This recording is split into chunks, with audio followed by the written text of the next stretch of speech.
Welcome to the Record Machine Show podcast. And now, here's your host, James Michael Hollenstein. We have an excellent show lined up for you today, showcasing the gifted country artist Christina Alexander and Elliot Simon from Mission Road. To commence our event, let us enjoy one of their most recent singles, Going Through the Motions.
Truth's been said.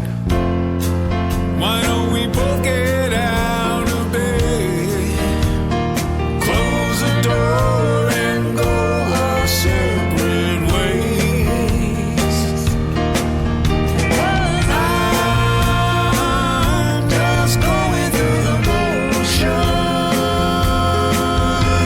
I know now that I'm not in love with you.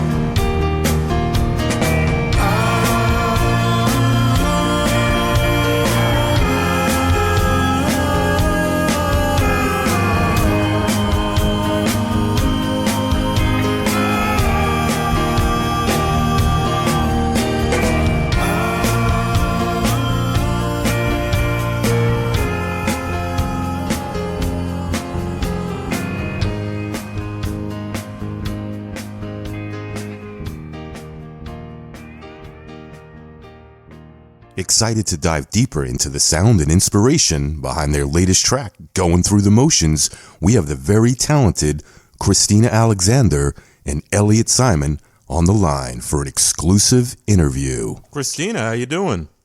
Good. How you doing, James? I'm doing well. Where are you guys located today? Harpers Ferry, West Virginia. Oh, nice. What's the weather there? Maybe 50-some degrees. Oh, that ain't too bad. I'm in North Myrtle Beach. It's about 70 degrees and sunny here. Oh, I'm so jealous. Have you ever been this way before or no? Yeah, my parents live about an hour and a half away from where you are right now. Not too bad at all. That's pretty cool. Beautiful place to visit. Definitely have to put that on my bucket list. Yeah. We live in the area, as Elliot likes to describe, of the John Denver song, Take Me Home, Country Roads. Oh, nice. You should explain it, Elliot.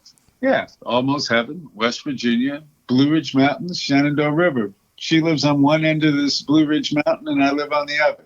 Nice. Very cool. By the way, Myrtle Beach is a great place to play golf. It sure is. We have about 100 courses here. Wow, 100 courses? Yes, Yeah. we do. Wow. I'm not a golfer, but he is. So where were you guys born and raised? The same area or? I was born in Maryland, in Rockville, Maryland, actually. And as a kid, I grew up in Montgomery County and different little cities all around Gaithersburg, Maryland. And as an adult, I moved out to Virginia, got married, and then left that marriage and started life over in West Virginia. Oh, okay. I grew up in Queens Nice.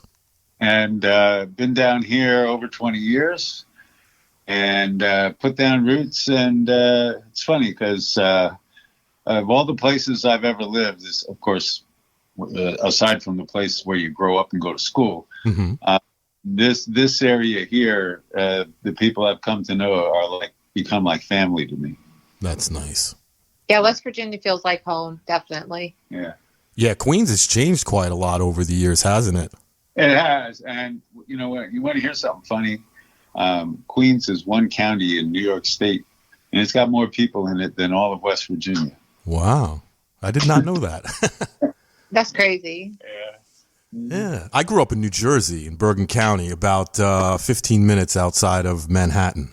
I know where it is. Yep, right off the George Washington Bridge.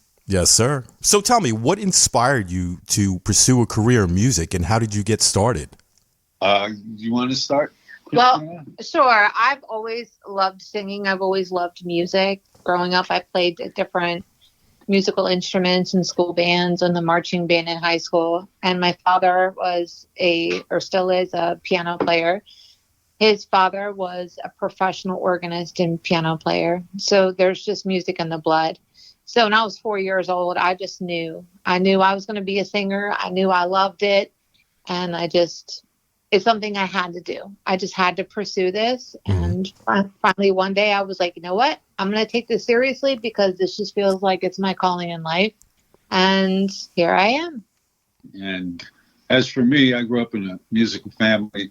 My mom was a singer. She was singing even while I was starting to kick around inside her. So I've been on stage since before I was born. And my dad was a songwriter, a lyricist. He had a couple of songs that made the top 40. One was recorded by Nat King Cole, the other by Brooke Benton. Nice. So I grew up in the biz. And then as for me, I was inspired by the folkies back when. And so I was playing folk clubs in Chicago and New York, and suddenly realized that at some point that I really like country music. So I was, I also grew up listening, believe it or not, even in New York City, growing up listening to Merle Haggard and Tammy Wynette and all those. And so when I started writing songs, they really were country songs, and that's what we do. If I had to choose an inspiration, it would be Patsy Cline and Martina McBride. Do you have any more musical influences besides the few that you have mentioned? Oh, yeah. Bob Dylan. I used to listen to people. She's doing the gag reflex. On Bob Dylan. My wife hates him too. He's a great songwriter. He is. And Paul Simon, great songwriter. And then even the songwriters from the 30s and the 40s, like the Johnny Mercers and people like that. These people wrote great songs, and that's what I listen for. Because, with any kind of popular music, to me, what differentiates the song is the lyric. My influences, I have to say, are mostly country music, but there are a few pop musicians that, inspired me to sing as well. But like I grew up listening to all of the old stuff, the Tammy Wynette's and the Willie Nelsons, and of course George Strait. There's only one king of country. Yeah, he is great. And because country music just has a story, and it's the stories of the songs are what everyday life is all about, and you just don't find that with any other genre. And I just love that. I love listening to a new country song growing up, and I'm like, okay, what is the story? How is this going to end up? And sometimes they're comical and sometimes they're really sad, but it just fascinated me. It's like watching a little mini movie. But other artists that inspired me was Whitney Houston. I'm attracted to big, huge vocalists. Mm-hmm. Mariah Carey is another one. And my goal was to be able to have a big, powerful voice like these ladies. And I love Ray Charles. He's a keyboard player like me. I play keyboard in the band. And I sing backup vocals to Christina. She's the lead singer. So Ray Charles is a big influence. And you also do a whole lot of similar finger movements as Jerry Lee Lewis. Oh, yeah. You know what? That's true, too. Johnny Cash, Willie Nelson. Yeah. Love them all. Mm-hmm. Nice. Tell me about Mission Road. When did you form and who were the players? All right. That was back in 2021. I was playing keyboard for a church band in Northern Virginia, and Christina was going to the church as well, and a mutual friend introduced us. And so I kind of filed it in the back burner of my mind. This was like 2017, 2018. That's true. And then, we ran into each other in a hole in the wall, a bar restaurant on the mountain where we both live now. And I tried to get her phone number saying, it's like we never got together to do some music. And so she gave me the number. I wrote it down wrong. And again, it was a few months, almost a year.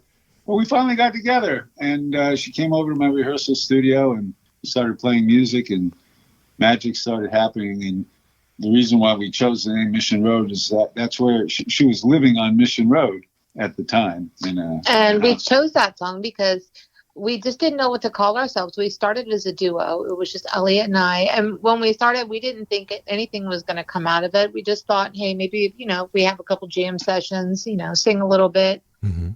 And when we decided to make a thing out of it, Elliot wanted to name our duo something goofy like Alexander and Simon, and I just thought that was like not for country music. That I'm like, no, that's just silly. So we tossed a few names around, we just tossed a few names around, and somebody had mentioned or somebody had said you should name it like Old Man and Young Girl. Be like, and thank you very much. But I'm not a young girl and he's not an old man. So that didn't make any sense. So finally somebody said, well, how about Mission Road? And we were like, hey, I like that. We are on a mission and we have music to share with the world. So let's just do it. Yeah. And now we have a really cool slot. On the album, there's a pedal steel player. His name is Chris Thompson, phenomenal musician. Mm-hmm. We have Paulie Coconuts playing bass for us. And Paulie's been very steady with us, but we've gone through quite a few drummers. What's with the drummers? I mean, they're kind of like they can be a little hard to handle. Yeah, they don't like carrying their own gear, I guess. They don't. But it wasn't the fault of our own. One of them had to leave the band to go have surgery, and another one ended up having to move out of state. And so it's just, And the other one, I think his wife got on him for. Yeah, I think his wife was a little jealous maybe of me. I don't know, but. Oh, stop. Well, things happen for a reason, right? Yeah. That's so true. And that's one of our life mottos. That's mine too. For a reason. Yeah, right. It's everything happens for a reason, and then the other one is be careful what you wish for. Exactly. But I believe, everything happens for a reason, and the people that you meet along the way is for a reason as well. Absolutely. Let's talk about some songs here. This podcast will showcase 2 of your tracks, Going Through the Motions and I'm Holding On. Can you share the stories that inspired these songs? Oh, yeah. Well, I wrote both of them, and I'm Holding On. It sounds like somebody's getting picked up in a bar, but for me, it was like a coming to Jesus moment. But then Christina had a much different take on it, in terms of her vocal. Yeah, because I look at it like, a relationship is falling apart and you're at a bar just kind of to numb yourself. And you're just, hoping that your man will wake up and realize listen, you're losing if you don't do something about it. I'm just holding on, waiting for you. And, And that's oddly enough what Going Through the Motions, the other one's about. Exactly. It's about a relationship that's gone, stale, and it's just running on fumes and inertia, and you're just going through the motions. And I've had quite a few relationships like that. It's that point where that you just should not be with your partner anymore, but you just haven't told them yet. Right. Yeah. Totally makes sense. How do you approach songwriting, and what do you think makes a great song? Well, I start with a story most of the time. Hardly ever start with a melody. Generally, the lyric will write the melody for me. So I'll start with a line and then, or a situation, and I'll start just writing words down. And then, you get the first verse and maybe one of the lines, a hook line from the chorus, and then it takes me sometimes months to finish it up, and then sometimes it'll just take just a couple hours. So it depends upon I don't even know what it depends on. It just it's just the way the river flows through me at the moment. So for me, when I used to write songs, Elliot and I have started writing together, but when I used to write songs, I would have a melody come into my head, mm-hmm. and then I would just start adding words to it, usually something pertaining to my life or something, currently or in the past. So we're very different in that way. So the current album has 13 tracks on it, 10 of them written by me, one written by my dad, and then 2 covers. And one of those 2 covers is a mashup of 2 Loretta hits. So.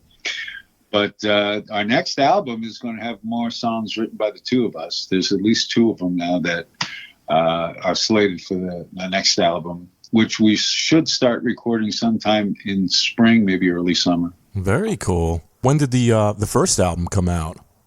Came out, it's almost a year ago, last December. Okay. Middle of the month. I think it was December 12th, something like that. I thought it was the 11th, but whatever. What's the day difference? What a difference the day makes, right? Yeah. That's a good song.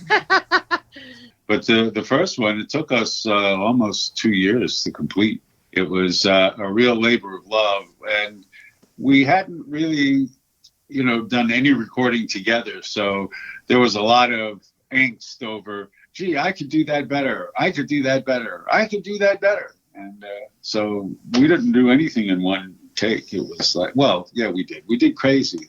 We did Crazy. That was towards the end of the album almost being fully recorded. But I was also new to the recording studio. I'd never walked in the studio before we worked on that album. I was scared to death, and there's this fancy studio, and I'm standing there, and there's an engineer sitting at this big old switchboard or whatever it's called. And it was definitely a learning process. In Martinsburg, West Virginia, and the guy who was the studio owner, and he's the engineer. We have a track, a horse racing and casino in Charlestown here in West Virginia, and he does all the live shows. So when Travis Tritt comes through, or there's a Dwight Yoakam and Martina McBride, he does the sound. So he knew his stuff, and he knew how to get the most out of us vocally, for sure. So, and he is so nice. Yeah. It was a wonderful experience. Yeah, it was great. Nice. Do you guys have any shows coming up that you want to talk about? Well, we've got 3 coming up in December. One of them's a private party for a tree lighting locally here. And then, let's see, we're playing at the Mountaineer Barbecue, which is a local, restaurant, but it's, they do a lot of big shows. So it's an important show for us coming up. And then we're playing at another restaurant, and we've left the January open because we've hooked up with somebody looking to put together a tour for us. We've gotten some airplay in the Southwest, so he's looking to maybe book us on a tour through the Southwest, like New Mexico, Arizona, Southern California. That hasn't come through yet, so I can't. We have a lot of things in the works. We also have there are people that are working with us, and our people that and we can't talk about which label, but we have some talks going with a major label. So there's a lot of exciting things coming at us, I think, in 2025. Nice. I read in your bio you guys have played at numerous venues, including the Rainbow Club in Charlestown, West Virginia, the Crossroads Festival in Leesburg, the Shenandoah River Music Bash in Harpers Ferry, West Virginia. Considering all the locations that you've performed at, do you have any particular favorite? And if so, what makes it stand out for you? Well, I think playing festivals is really where it's at, because you could have hundreds and sometimes thousands of people at the festivals. We played a festival up in Massachusetts a couple of months ago. There was 7,000 people there. So, yeah, I mean, that's really what we're looking for, is to get in front of larger audiences, and the festivals are perfect venues for that. Awesome. This year you were recognized by the International Singer-Songwriter Association in several categories, including Female Vocalist of the Year, Female Rising Star, Female Emerging Artist, Duo of the Year, Band of the Year, Band Single of the Year, Band Album of the Year. How does it feel to engage in a passion and receiving an award for your efforts? Oh, it was amazing. It was such, first of all, I didn't even think that we would be nominated for all of those categories. And then when we were, I was like, there's no way we're going to win. There's just no way. Because it's the first real recordings I've ever made. And when we earned Band Single of the Year, and they started playing our song in this big, I don't know, what was it? It's kind of like a auditorium. I was like, what? I started, Ellie's like, come on, let's go. We got to go get our award. And here my high heels are stepping on my dress, and I'm fumbling around and falling over the people that were sitting next to us. And I was completely out of breath by the time I got on the podium. But it was so surreal. And I forgot to thank everybody except for God and our promoter, Caden Gordon. So it was just unbelievable. And Caden had won an award just before. He got the first award of the night. He did. He got ISSA Representative of the Year. Yeah, he's busy, and for a young guy, he seems to have accomplished a lot so far. He is amazing. He's like a superstar and a rock star altogether. Yeah, you're right. For such a young person to have that kind of success, but he works hard, and he's dynamic, and he knows his stuff. And he does what he says he's going to do. That's important. Imagine that. What has been the most rewarding aspect of your journey so far, personally and professionally? I would have to say that the most rewarding thing for me is, this has been a huge journey for me. When Ellie and I started working together, I was not the vocalist that I am today. So to actually start to see that people are engaging in our music and applauding, and sometimes, standing up and coming over and greeting us after a show or in the middle of a set or whatever, just seeing that people are finally enjoying our music, that is the biggest reward of all for me. And for me, getting my chops on piano going, which was really, it is very gratifying to me, because my keyboard playing now is better than it's ever been. But for me, I'd have to say the high point so far is what my songs come to life. Because I just love the way Christina sings. Oh, thank you. And she has just taken these songs that I wrote and just given them life. And that to me is the most rewarding part of this. Different perspective than the way that you wrote them. And songs are excellent, the ones that I've heard so far. Oh, thank you very much. That means a lot to me. You're welcome. Where can the audience find additional information about you guys? We have a website. It is missionroadmusic.com. People can find us all over social media like Facebook, Instagram, TikTok, YouTube at Mission Road Duo. We're on all of the major streaming platforms like iHeartRadio, Spotify, Deezer, Apple Music, iTunes. Mm-hmm. We're not on SoundCloud yet. Not yet. Talking about that. Yeah, we need to get on there. And you can find us all aggregated. There's a linktree.com, / Mission Road Duo, and it has everything right there. You just you can click whichever social media platform you want to explore. Our album is for sale on Reverb Nation and also on Amazon.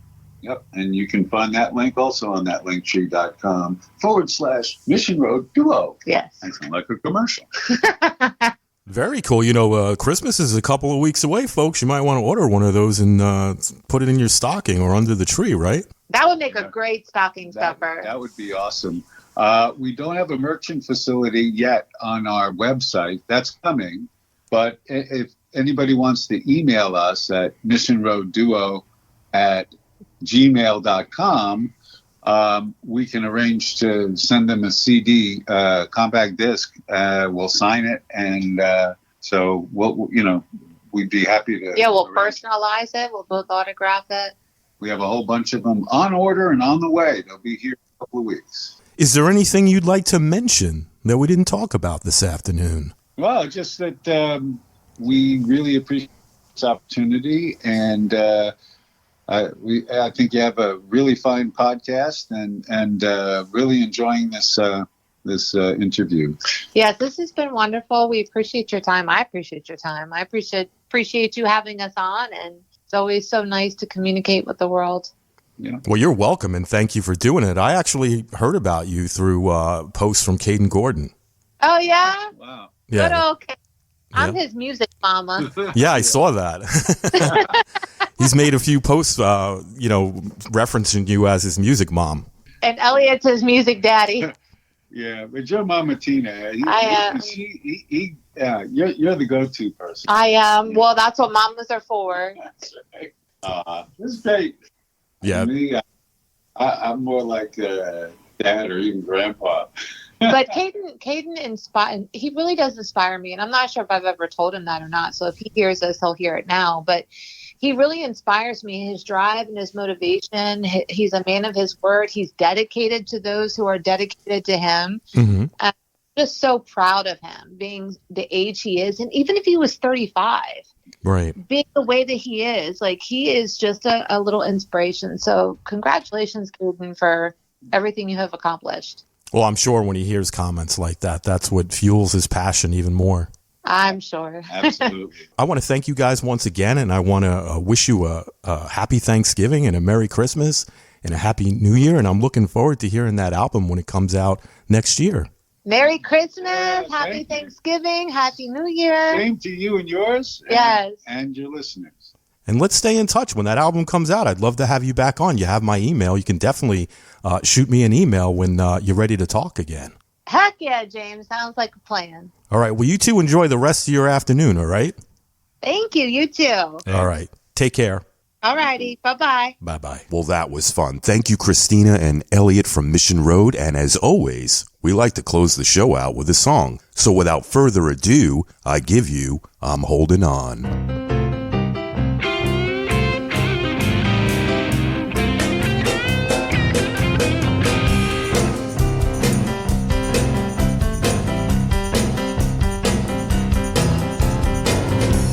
Lay me down upon your bed and lay beside me in the dark. I might be tired, but I ain't dead. Yeah.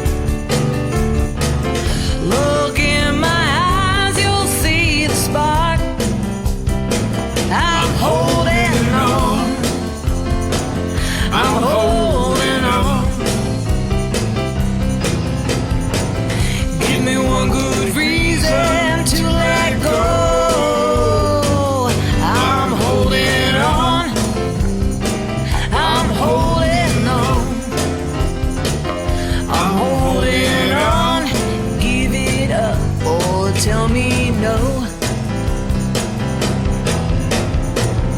You see me sitting at the bar.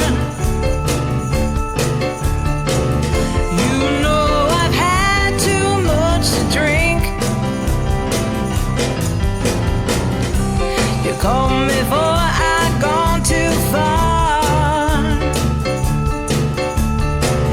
Before I had a chance to think, I'm holding on.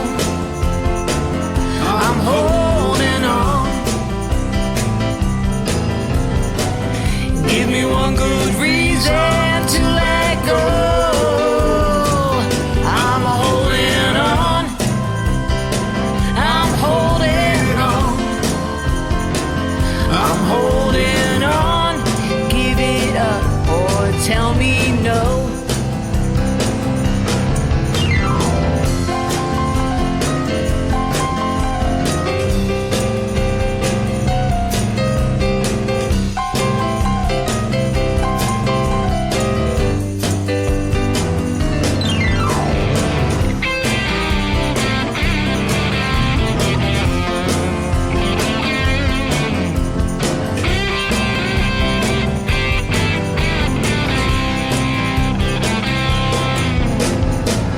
Good Lord, please take good care of me.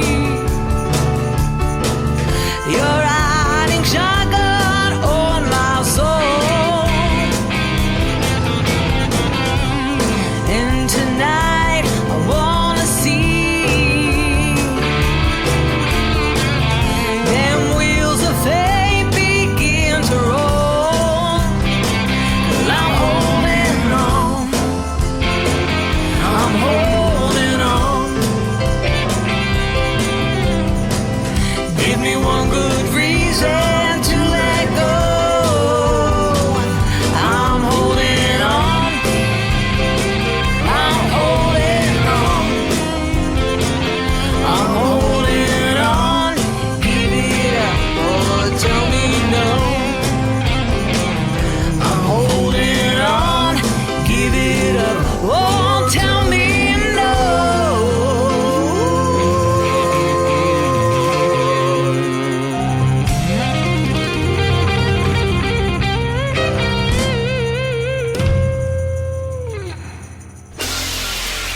The Record Machine Show is a weekly radio podcast produced by Jimmy Howell Productions. All rights reserved. For information regarding distribution or adding this podcast to your website, please visit our contact page at therecordmachineshow.com to submit your request.